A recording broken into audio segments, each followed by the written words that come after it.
ያስተላለፉ በምርጫው ቀን የነበረው ጸጥታው የፖሊስ ብዛት አይደለም፣ ሚሊሻ አልነበረም፣ የፌደራል መኪኖች ወዲያ ወዲህ ውር ሷል። በቃ ጽድት ባለ መልኩ እንዴት ልበል በጋራ ተስማምቶ ህዝቡ ሁሉ ወደ ምርጫ የነበረበት ቀን ልክ የሆነ በዓል የምታከብር ነው የመሰለው። ይሄንን ስታነሳ ነው እኮ ኢትዮጵያ እኮ ጥቁሮችን ገዢዎችን ባሪያ ፈንጋዮችን በድል መታ ዘመናዊ የቅኝ ገዢዎችን አሳፍራ የጥቁር ተስፋ ናት። የጥቁር የአምልኮ መሬት ናት፣ የአምልኮ ምድር ናት። ዝም ብለን የለበጣ ይሄ የምናወራውና እንደዚህ ምናምን አናንቀን እኛ ኢትዮጵያውያን አንዳንድ ጊዜ ይገርመኛል። ውቤ ይህ እጅግ በጣም የሚያም ነገር ነው።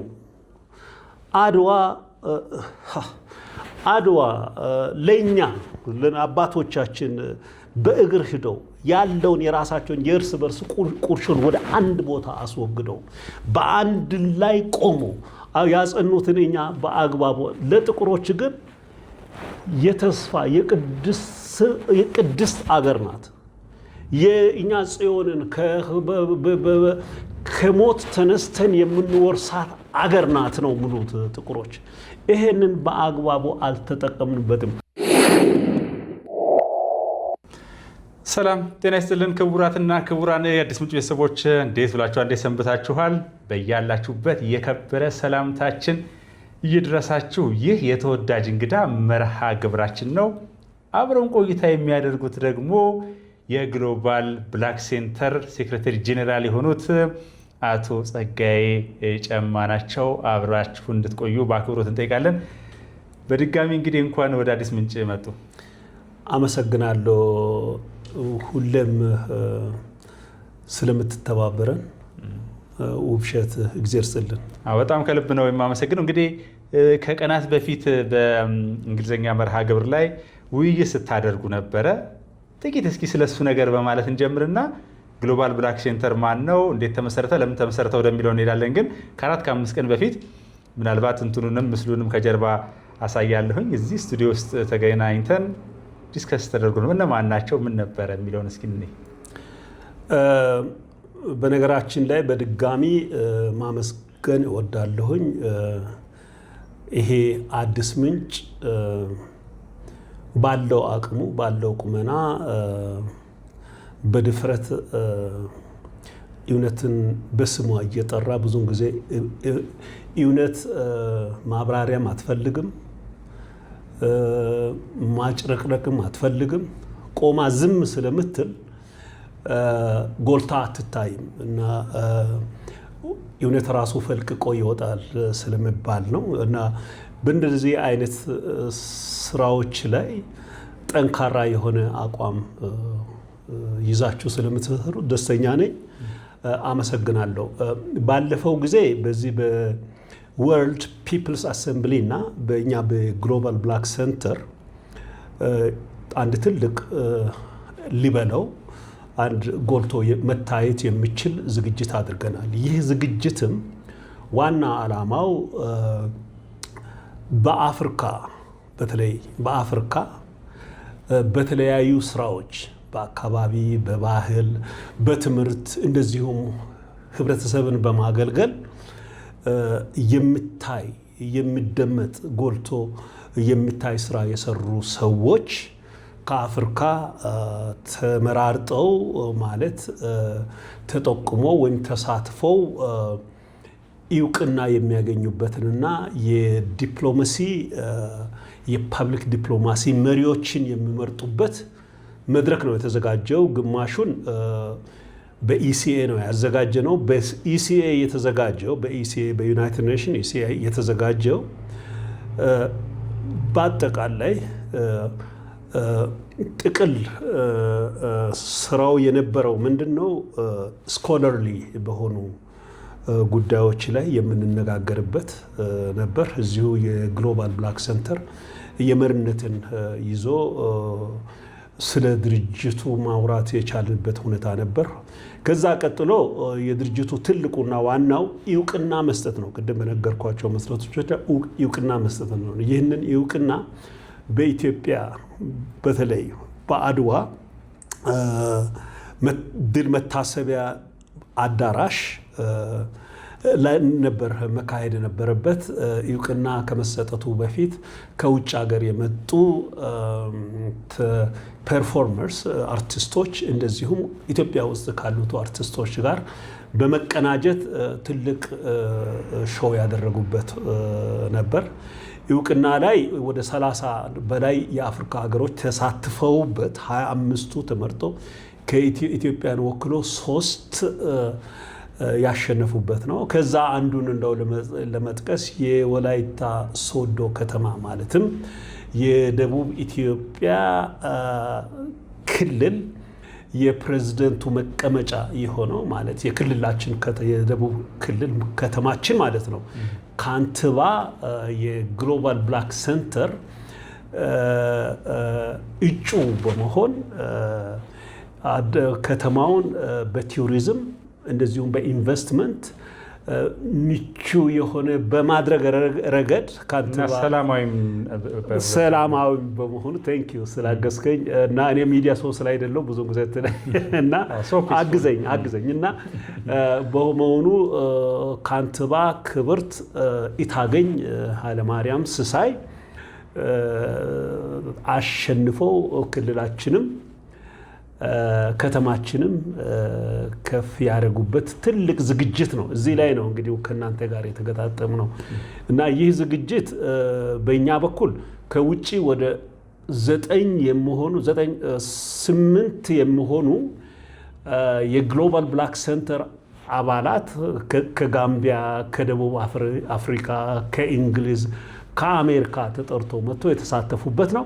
ከዛ ደግሞ የወርልድ ፒፕልስ አሴምብሊ ከኛ ጋር በቅንጅት የሰራው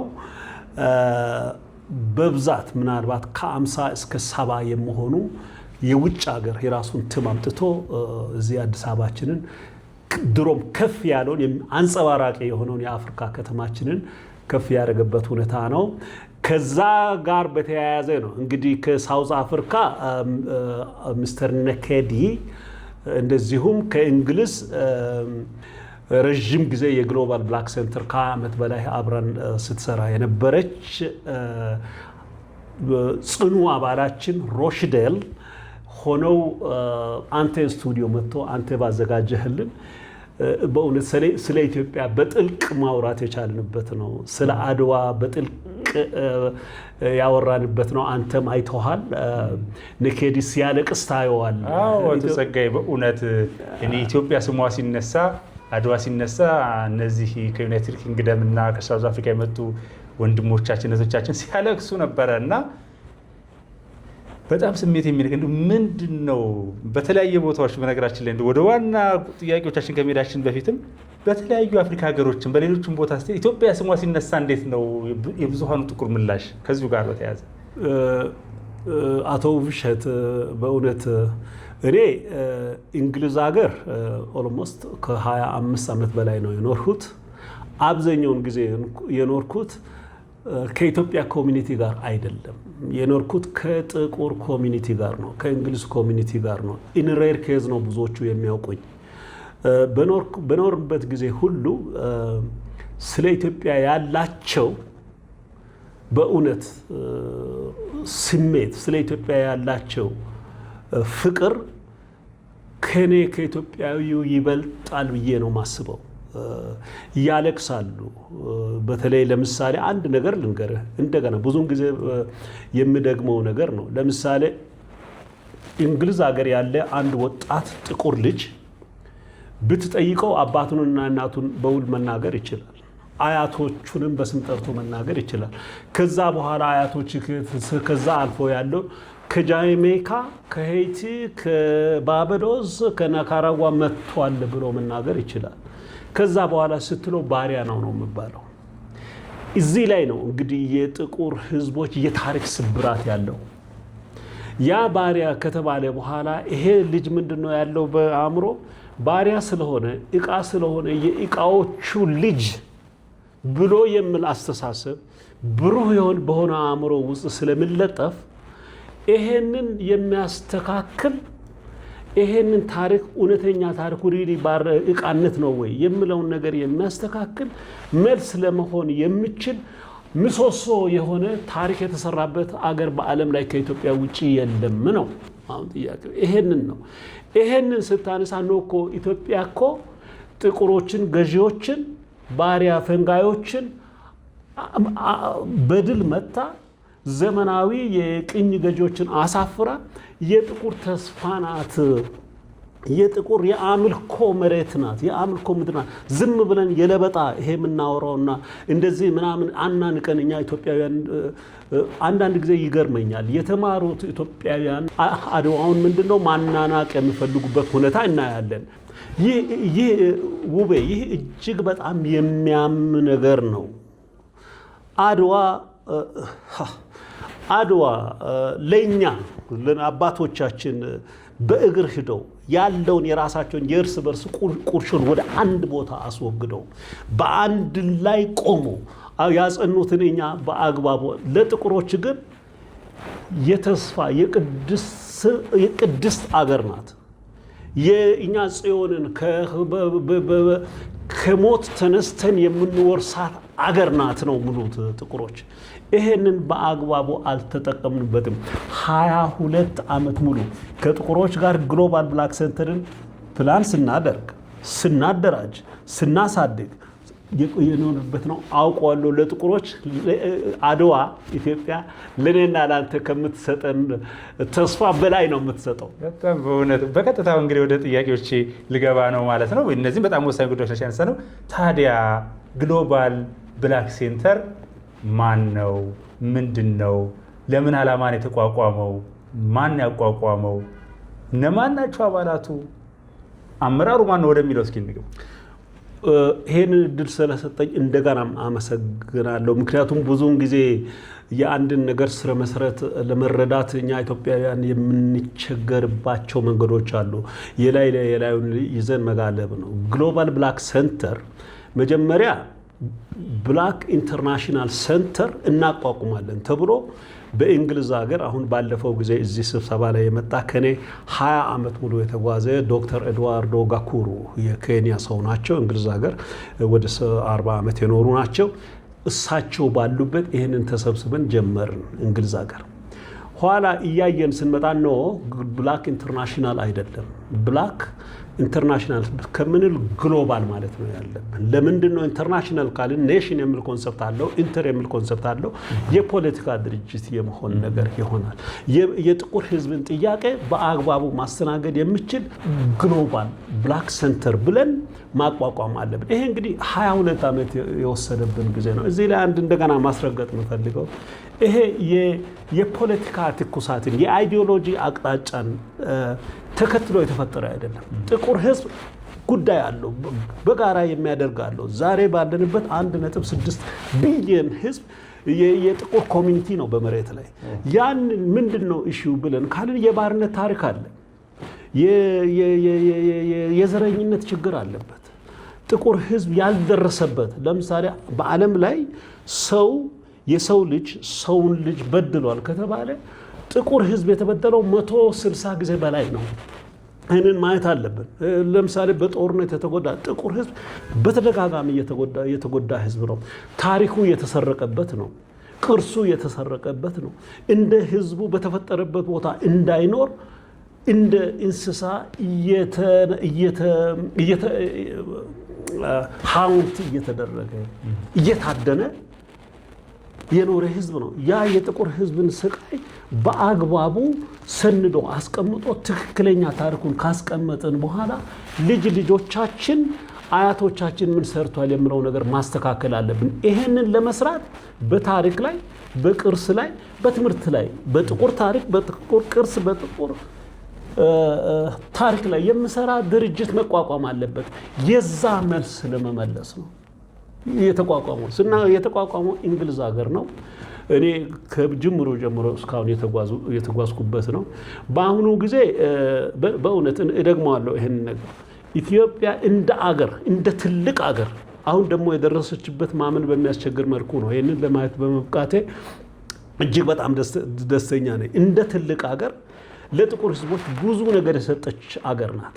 ሳናይ የትኛው አገር ነው ይሄ ፓን አፍሪካኒዝም እዚህ ጋር እንደገና መመለስ አለበት እንደ ካሚንግ ባክ ሆም የሚል ፕሮጀክት በኢስት በዌስት ያሉ የአፍሪካ ሀገሮች የሚያነሱት ማን ነው? የትኛው ሀገር ነው 1 ስኩዌር ካሬ ሜትር ለጥቁር የሰጠው?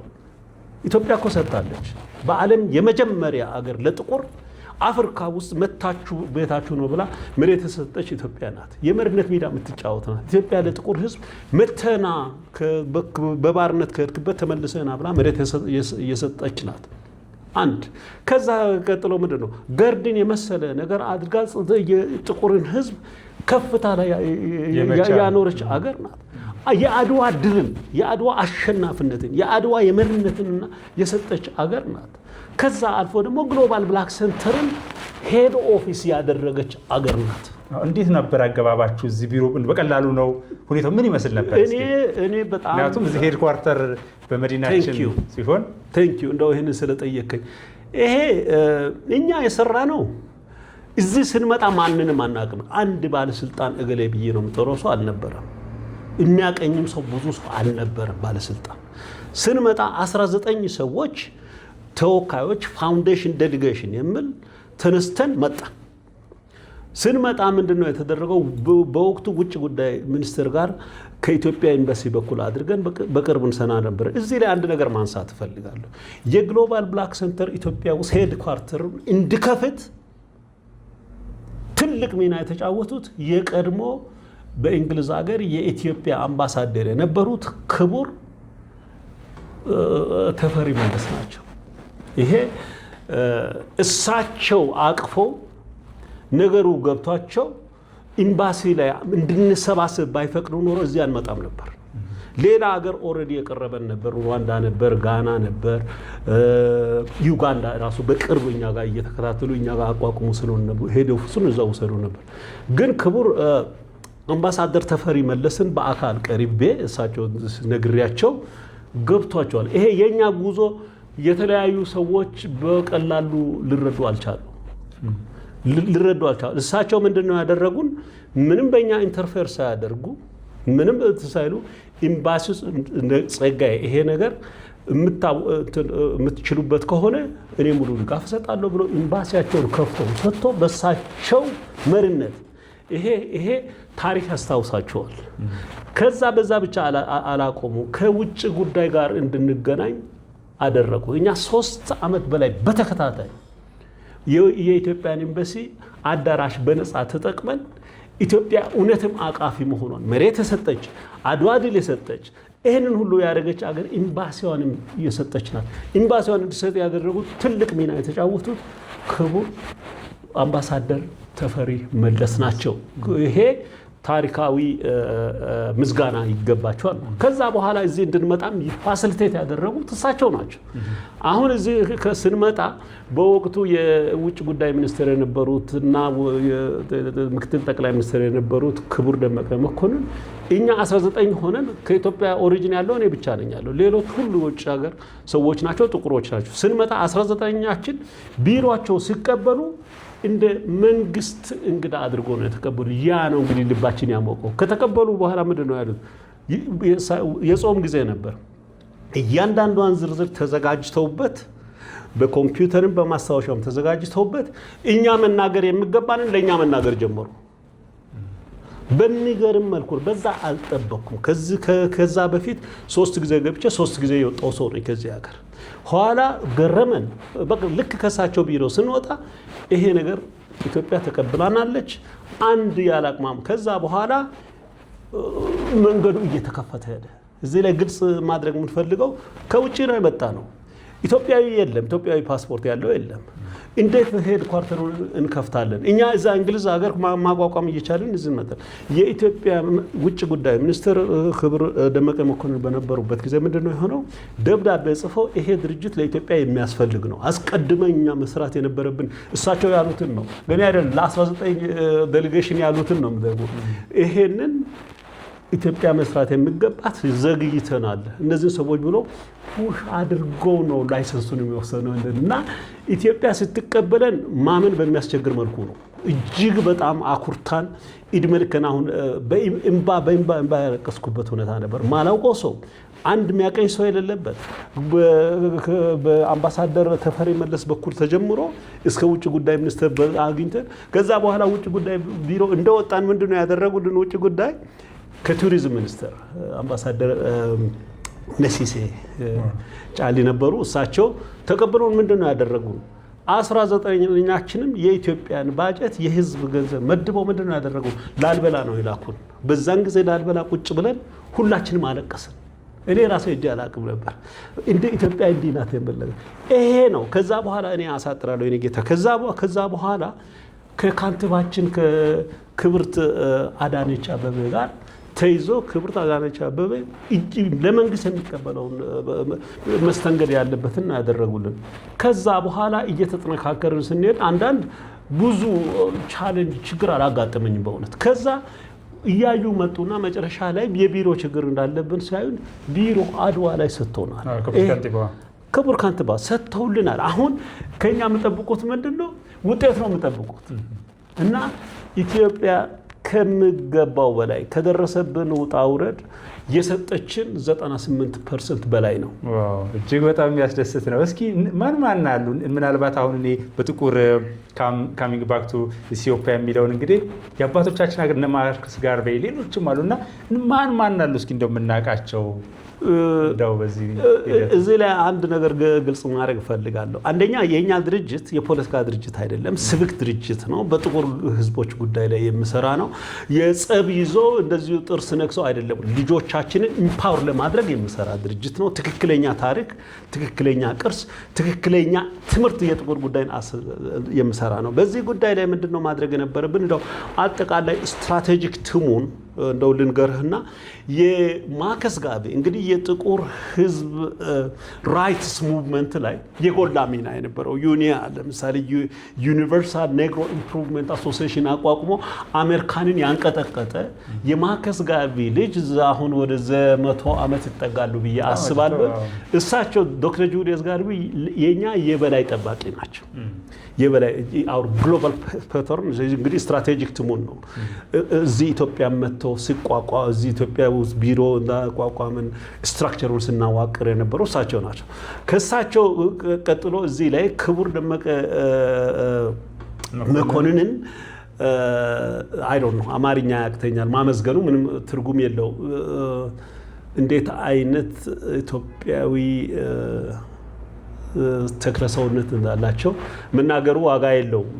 እኛ ካውቀን በልባችን ብዙዎቻችን እንግዲህ ፖለቲካው ጋር ስለሆነ የምናውቃቸው ያን አለንትን እንደ ሁሉ ሰው እንደሳቸው ፖለቲከኛ በሆነና እንደሳቸው ያሉ ፖለቲከኛ የተባሉትን ባገኘኋቸው እና እንዲህ የሰጡን ማመን በሚያስቸግር መልኩ ነው። እኛ አሁን ልክ የመጨረሻ ግሎባል ኢትዮጵያን ህግ ጋር በተገናዘበ መልኩ ግሎባል ገቨርናንስ ስትራክቸር ለመስራት ተዘጋጅተን ውጪ ያሉትን ዶክተር ጁሊየስ ጋርቬይን መጥራት ስንጀምር ከኢትዮጵያ ውስጥ እንደው ይህንን በቀላሉ የሚረዳን ሰው እና ስም ያለውን ሰው ስንፈልግ ነበር። አውቶማቲካሊ እኛ እሱን እየተዘጋጀን እያለ ታሪኩ መነገር ስላለበት ነው እያለን እሳቸው የስራ በቃ አርፋለሁ ብሎ እሳቸው ለቋል የሚል ነገር ተነገረ። ኋላ በዩቲዩብ ላይ ስንሰማ አላመንኩም። እንደገና ምሳ ሰዓትም ተደገመ።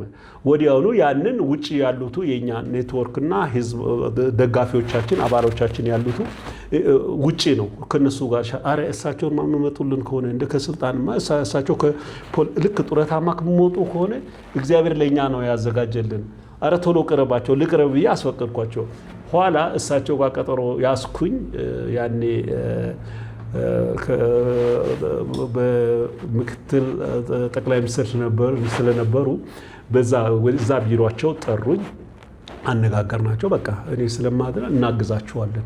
ለእኛ ምንድነው ከሰማይ የወረደ መና ሆነ። አንደኛ ነገሩን ከማንም በቅድሚያ ያገዙን እሳቸው ናቸው። ከዛ ደግሞ ይመጣሉ፣ በቃ እኔ አግዛችኋለሁ በርቱ አሉን። ከዛ በኋላ እሳቸውን ፕሬዝደንት አደረግን። ልክ እሳቸው ፕሬዝደንት ከሆኑ በኋላ ከሁለት ምክትል ፕሬዝደንቶች ነበሩን። አንደኛው ሚስተር ሮቢን ዎከር የ24 መጽሐፍ በጥቁር ህዝቦች ላይ የጻፉ አሉ። ከዛ ደግሞ ከእሳቸው ጎን ሁለተኛ በአፍሪካ ጉዳይ ላይ ፎከስ የሚያደርጉት ዶክተር ሲልቪያ ናቸው። እሳቸው ከደቡብ አፍሪካ ነው። ከዛ ደግሞ በቦርድ መሪ የኢትዮጵያ መቋቋም አለበት የሚል ኢሹ ስለተነሳ ኦኬ ወደፊት እናስተካክላለን እና ቦርድ አሁን የቦርድ ለምሳሌ ቼርማናችን የቀድሞ የላይቤሪያ የሴራሊዮን የቀድሞ የሴራሊዮን የውጭ ጉዳይ ሚኒስተርና ቺፍ ሚኒስተር ማለት እንደ ፕራይም ሚኒስተር ማለት ነው። ምክንያቱም ፕሬዚደንሻል ገቨርንመንት ስትራክቸር ስላለው እና እሳቸው ቦርድ ናቸው። እኔ ሴክሬታሪ ጀነራል ነኝ። ይሄ እንግዲህ ቶፕ የሆነ የክሪም ነው። አሁን እዚህ ውስጥ እኔን በእንግሊዝ ፓስፖርት ከተቀበላችሁን አንድ ከኢትዮጵያ ክቡር ደመቀ መኮንን ናቸው አለች። እሳቸው ደግሞ የኛ የጸሎት ውጤት ናቸው እና አሁን በእሳቸው እገዛ እዚህ ደርሰናል ማለት ነው። በጣም ነው የማመሰግነው። እንደቀጥሉ ምን ታስባላችሁ? እስካሁን የመጣችሁበት መንገድ አለ ቢሆን ብላችሁ የምታስቡት ነገር ነው? ቴንክ ዩ። አሁን ዋናው ምክንያቱም አሁን ስለ ዓለም ጥቁሮች ነው እያነሳን ያለ ነው፣ ስለ ኢትዮጵያ ስለ ክልል ስለ ምናምን አይደለም። ቴንክ ዩ። አሁን ምንድን ነው ዓላማችን? በታሪክ በቅርስና በትምህርት ላይ ነው የምንሰራው። ሎክ አሁን ዩኒቨርሲቲዎች አሉ። የጥቁር ጉዳይ የጥቁርን ታሪክ እንደገና መጻፍ ነው የምንፈልገው። እንደገና መጻፍ ጥቁሩ ራሱ መናገር አለበት ነው። እስካሁን የተጻፉትና ተጽፈው በሰርኩሌሽን ላይ በትምህርት ስርዓት ውስጥ ያሉት የባሪያ ፈንጋይ የቅኝ ገዢ ለራሱ በሚያመች መልኩ የጻፈው ነው። ይሄ እውቀት ይሄ ከ100 ዓመት በፊት የታወቀ ነው። ነገር ግን ባለቤት ሆኖ ይሄንን አድቫንስ የሚያደርግ ድርጅት የለም ነው። ግሎባል ብላክ ሴንተር በዓለም ብቸኛ ይሄንን አድቫንስ አደርጋለሁ ብሎ በግልጽ ሻርፕ በሆነ with precision of 100% ክላሪቲ ይሄንን አድቫንስ ለማድረግ የተዘጋጀው የኛ ግሎባል ብላክ ሴንተር ነው። አፍን ሞልቼ እናገራለሁ። አሁን ያለንበት አይደለም። እዚህ ላይ ምንድነው የምናደርገው? ሁለት ነገሮች አቺቭ ለማድረግ ነው የኔ እዚህ መኖር፣ አሁን ያለው የሊደርሺፕ እዚህ መኖር። አንደኛ የጥቁር ህዝቦች ግሎባል ብላክ ሴንተር ሚውዚየም እናቋቁማለን። ግሎባል ብላክ ሴንተር ሚውዚየም ነው የምናቋቁመው። እንገነባለን ነው። ለምንድን ነው የምንገነባው? በፍራንክፈርት ብቻ 78,000 የሚሆኑ በኮሎኒያልና በባሪያ ፍንገላ ጊዜ የተሰረቁ የጥቁር ህዝብ ቅርሶች አሉ። እሱን አምጥተን እዚህ አዲስ አበባ እናስቀምጣለን ነው። ይሄ አንዱ ነው። ሚውዚየም መገንባት አለበት። በጥቅሉ ለምሳሌ የቤኒኒያን ብሮንዝ ፋውንደሪ ቴክኖሎጂ በነበረበት ጊዜ በአውሮፓ እዚህ ግባ የሚባል ከሱ የሚሻል ፋውንደሪ አልነበረም። ያ ሁሉ በባርነትና ተሰርቆ ሲወሰድ በኮሎናይዜሽን ሲዘጋ ሲጠፋ የነበሩት የቤኒን ብሮንዝ ቴክኖሎጂ በጣም ሶፊስቲኬትድ በወቅቱ ነው። እነዚያን ቅርሶችን አምጥተን ከ1.5 ሚሊዮን በላይ ውጭ ተዘርፎ ያለ ያንን ምንድነው አምጥተን ኢትዮጵያ ውስጥ ነው የምናደርገው። ሚውዚየም እንገነባለን። ለአንድ ደቂቃ አላቅማማም እናደርገዋለን። ኢትዮጵያ ያንን ሀርበት ትምህርት ከዛ ጎን ምንድነው ግሎባል ብላክ ሂስትሪ ሪሰርች ኤንድ ኤዱኬሽን ዩኒቨርሲቲ እናቋቁማለን። ሁለት ነገር ነው። ሚውዚየም አለ፣ ብላክ ሂስትሪ ሄሪቴጅ ኤንድ ኤዱኬሽን ዩኒቨርሲቲ አለ። እሱን ለማሳካት ነው አሁን ይሄ ሰክራታሪያት ተቋቋሙ። ከዛ በኋላ አንዳንድ ጊዜ ሰዎች ጥያቄ ያነሳሉ። እስካሁን የጥቁር ከተጻፈው ሌላ አዲስ አበባ ዩኒቨርሲቲ አፍሪካን ብላክ ሂስትሪ ምናምን አለ። የታል እሱ ከጻፈው በላይ ምንድን ነው የምትጽፉት? እኛ ኦነር ነን። አዲስ አበባ ዩኒቨርሲቲ በራሱ ሚሽንና እኛ አድቫንስ የምናደርገው ዊዝ ሻርፕ ክላሪቲ የጥቁር ህዝቦችን ትምህርቱንም ታሪኮንም ኦን እናደርጋለን፣ ካሊብሬት እናደርጋለን፣ ቫሊዴት እናደርጋለን። ያ በዓለም የጥቁር ታሪክ ውስጥ መግባቱን እናረጋግጣለን። ባለቤት የለውም። በየዩኒቨርሲቲው አለ፣ ግን ባለቤት ነን። ያንን ነው ኢትዮጵያ እያቋቋመች ያለችው። በእውነት አቶ ጸጋዬ እውነት እንናገር ከተባለ እኮ ነጮቹ የጻፉልንን ተጓዦቹ የጻፉልንን ነው የምንቀበለው። ኩሺቲክ ህዝብ ከዚህ ከሆነ ቦታ የመጣ ሴሜቲኩ ደግሞ ከደቡብ አረቢያ የመጣ ኢትዮጵያን ባዶ ነው የሚያደርጓት። በነገራችን ላይ ይሄ ነው እኮ እየተማርና የመጣ ነው በዩኒቨርሲቲ በምንም በታሪክ ላይ አይደለም እንዴ? ትክክል። ከሌላ ቦታ የመጣ ነው የሚያደርጉት። እንደፈለጋቸው አልቆጥቁጠው ነው የጻፉት። ትክክል። እና ያንን ተቀብለን እኛም ደግሞ ለልጆቻችን እንግተዋለን። ትክክል። ስለዚህ ቆም ብሎ ማሰብ በጣም ጠቃሚ ነው የሚሉኝ። አመሰግናለሁ። አዎ እንግዲህ የመጨረሻ ጥያቄ ምንም እንኳን ፓስፖርቶት የዩናይትድ ኪንግደም የሚል ቢሆን የኛ ልጅ ኖትና ኢትዮጵያ እየመከረች ነው ያለችው። ኢትዮጵያ እየመከረች ነው። ለመጀመሪያ እንግዲህ በታሪክ ዘመን መነጋገር አለብን በሚል ናሽናል ዲያሎግ ላይ ነው ያለነው። እንደው በዚህ ላይ አስተያየት እንዲሰጡበት፣ ምክንያቱም ከምክክር የበለጠ ምን አለ? ሀገር እየመከረች ነው፣ ብዙ ነገሮች ሄደናልና ምን ይሉናል በዚህ ላይ?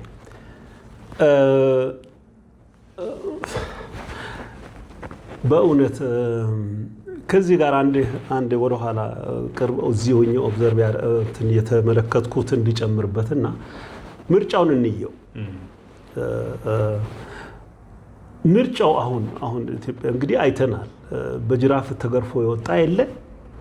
አላምንም ይህንን መንግስት ወይ አወርዷለሁ ወይ አጸድቃለሁ ብሎ ህዝቡ ሲወጣ እኔ 3 ዓመት እዚሁ ነበርኩ። እጅግ በጣም የሚገርም ነው። በነገራችን ላይ የኢትዮጵያውያን በፖለቲካውም ላይ በአገር ጉዳይም ላይ እየወሰዱት ያለው የጠራ እውቀት ላይ የተመሰረተ ዳኝነት ውሳኔ እየወሰዱት ያለው በጣም የሚያበረታታ ነው። እጅግ በጣም የሚያበረታታ ነው። ለምሳሌ ምርጫው የአሰላለፉን የነበርኩበት አካባቢ ትንሽ ማየት ችያለሁ። የአሰላለፉን በምርጫው ቀን የነበረው ጸጥታው የፖሊስ ብዛት አይደለም፣ ሚሊሻ አልነበረም፣ የፌደራል መኪኖች ወዲያ ወዲህ ውር ሷል። በቃ ጽድት ባለ መልኩ እንዴት ልበል በጋራ ተስማምቶ ህዝቡ ሁሉ ወደ ምርጫ የነበረበት ቀን ልክ የሆነ በዓል የምታከብር ነው የመሰለው። እኔ አሁን ሰፈሬ ሳይ ጽድት ያለ እርግት ያለ ከምርጫ ሰው ሲመጣ ተታጥቦ ምናምን አለባበሱን አድርጎ ሲመጣ ኦኬ እኔ የዛሬ 20 እና 30 ዓመት ከነበረው የኢትዮጵያ ህዝብ የንቃተ ህሊና ብስለት በሚገርም መልኩ ከዘመኑ አሁን ኢትዮጵያ የያዘችው መንገድ ጋር የሚሄድ መሆኑን ያየሁበት ነው። ወደ ጥያቄ ልመለስና ይሄ ብዙውን ጊዜ ኢትዮጵያ አሁን ምናልባት እንግዲህ ከተወሰነ ጊዜ በኋላ የኢትዮጵያ ይሄ የምክክር እንደ አድዋ ድል ለሌሎች ኮፒ የሚደረግ ነገር ነው። ይህንን በዚሁ ልውሰደው። ምክንያቱም ግልጽ በሆነ በቴሌቪዥን ላይ ጸጥ ብሎ ቆሞ ከውስጥ ያሉት ሰዎች ማይፈልጉቱ በእግር አይፈልጉ። በዚህ ነፃነት አገራዊ ምክክር መጀመር ማለት አሁን ለአንዳንዶቹ አንዳንድ እንትን ወሬዎችን እንሰማለን። ኢትዮጵያን እኮ የሌለችውን ኢትዮጵያን ነው የምንገነባው። ኢትዮጵያ ውስጥ ሆኖ ኢትዮጵያ ፈቀን ኑና እንነጋገር፣ እንደገና አጠናክሩኝ፣ ኢትዮጵያን አጠናክሩኝ፣ እስካሁን በዚህ በሚገባኝ መልኩ አልነበርንምና አጠናክሩኝ ብላ ስትጠይቅ አንዳንድ አካባቢ ወሬ የሚወራው ምንድነው? የኢትዮጵያ የለችም ብሎ መገንባት የሚል ነገር። ይሄ ከተራ ሎጂክ ላይ አስገብተ አስተሳሰብ ለማሰብ ይሄ መነጋገር ያስፈለገው እኮ ክፍተቶች አሉ፣ የታሪክ ክፍተቶች፣ የፖለቲካ ክፍተቶች፣ ብዙ ነገር የኢኮኖሚ ምናምንና ይሄ ትልቅ ለኢትዮጵያ አይደለም ለአፍሪካም ፍቱን መድኃኒት ነው። እንደዚህ እንያዘው ፍቱን መድኃኒት ነው። በነገራችን ላይ በዚህ ውስጥ ተነጋግረው በዚህ ውስጥ ተግባብቶ ተቃቅፎ የምትመሰረት አገር እንኳንና ድሮም አመጣለች። ይሄ ተጨምሮባት የኢትዮጵያ ከፍታ የት እንደምደርስ ለልጅ ልጆቻችን ዓለምን ነው የምትመራው ኢትዮጵያ። ይህንን አስረግጬ ነገር ለአፍሪካ ሞዴል፣ ለኤዥያ ሞዴል፣ ችግር ላለበት አገርና አካባቢ እየመጡ አብይ ምን አለ እየተባለ የምጠየቅበት ጊዜ ነው። ይህንን ነገር ለጥቁሮች ብቻ አይደለም ለነጩም ለጥቁሩም በዚህ ደረጃ አሁን ክቡር ፕሮፌሰር መስፍን ናቸው፣ መስፍን አርአያ ናቸው። በየጊዜው እየወጡ መግለጫ ሲሰጡ አፕዴት ሲያደርጉ እንትናቸው ፊታቸው ሁሉ ከስራ ውጥረት ምናምን የተጎዱ መሆናቸውን ታየዋለ። የቱን ያህል እዛ ቁጭ ያሉት ቃለ ጉባኤው አወቃቀሩን አሁን እንግዲህ ወደ 500 ግሩፕ ውስጥ እያስገቡ ከ10 ጀምሮ እንዲህ አይነት ቢልድ የማድረግ የትኛው ሀገር ነው በእንደዚህ with this level of clarity with this level of structure የትኛው ሀገር ነው የተገነባው? 4 ዓመት እኮ ትልቅ ስራ ተሰርቶበት የተመጣ ነው። ይሄ ለዓለም ኢትዮጵያ ሌላ የምትሰጠው ሌጋሲ ነው ብዬ ነው ማስበው። በእውነት ተጸጋይ ጨምሮ በጣም ደስ ብሎኛል። 22 ዓመት የቆየ ተቋም ነው እንግዲህ ስንናገርበት የነበረው ግሎባል ብላክ ሴንተር። በጣም ትልቅ አክብሮት አለኝ። እስካሁን ስታደርጉ የነበሯቸው ነገሮች እከታተል ነበረ። ያሳጠርኩት ሆን ብዬ ነው፣ ምክንያቱም ሁሉንም ነገር ማካነሳ ነው ሌላ ጊዜ ላይ መጡ ነው ስቱዲያችን ማለት ነው እና ቀንጨብ አድርገን ያቀረብነው። ክቡራትና ክቡራን ሌላ ጊዜ በጣም ሰፋፊ በሆኑ ጉዳዮች ላይ ተመልሰን መምጣታችን አይቀርም። በአዲስ ምንጭ ሚዲያ አድማጭ ተመልካቾች እጅግ በማከብራቸው በምወዳቸው የኢትዮጵያዊነት ውሃ ልክ ልንላቸው እንችላለን የአዲስ ምንጭ ሚዲያ አድማጭ ተመልካቾቻችንን በዛ ስም ነው የማመሰግነው። በተለይ በእንግሊዝኛው አድርጋቸው የነበረውን ቆይታ ከተመለከቱ በኋላ ሁሉም ሰው ደግሞ እንደው እንዲደርሰውም አቶ ጸጋዬን እስኪ እንደው አናግራቸው የሚል ነገር ስለነበረ እንግዲህ በአጭር ጊዜ ቀጠሮ ነው ይሄን ያደረግነው ማለት ነው። ክቡራትና ክቡራን የነበረን ቆይታ ከሞላ ጎደል ይሄንን የሚመስል ነበረ። የአዲስ ምንጭ የምን ጊዜ መልእክት ሰላም ለኢትዮጵያ፣ ሰላም ለኢትዮጵያውያን፣ ሰላም ለመላ የሰው ዘር በሙሉ ይሁን የሚል ነው። ሰላም ነው።